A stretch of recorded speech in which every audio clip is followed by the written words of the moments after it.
गिबिसिन खौराङानो जाहैबाय उदालगुरि जिल्लानि कापुरपुरा गामिनि माला बर'आ गोमानानै दं एबा गावनि फिसायखौ गारनानै दंहैयो।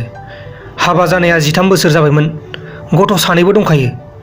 नैबे नुबाय थानायानो जाहैबाय माला बर', लोगोसे नैबे नुबाय थानायानो जाहैबाय फिसाय मिलन बर'।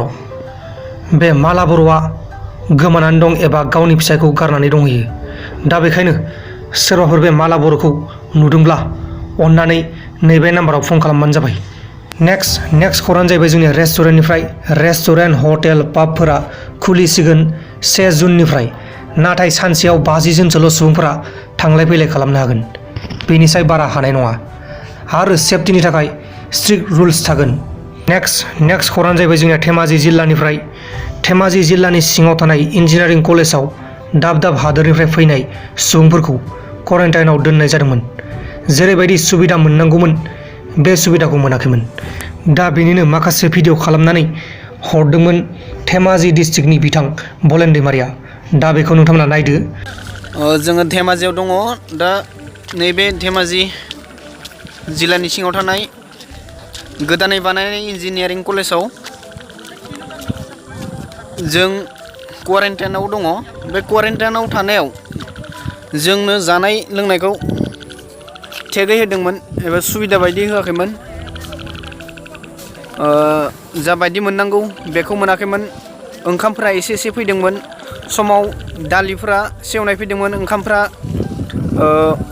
गोथाङै फैदोंमोन। साबोन होआखैमोन, हेन्ड वास। बेनिफ्राय दै,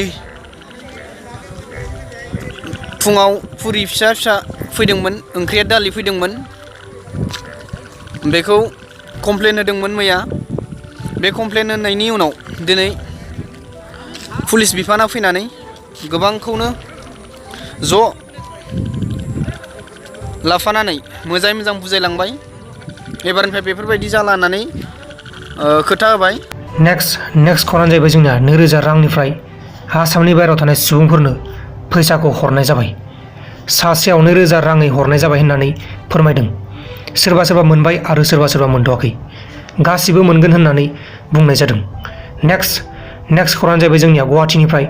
गुवाहाटीयाव दिनै मोनथाम दखानखौ बन्द' खालामनाय जाबाय। ससियेल डिस्टेन्सखौ मानियैनि थाखाय आरो गुटखा फाननायनि थाखाय बे गंथाम दखानखौ बन्द' खालामनाय जादों होननानै फोसावनाय जादों।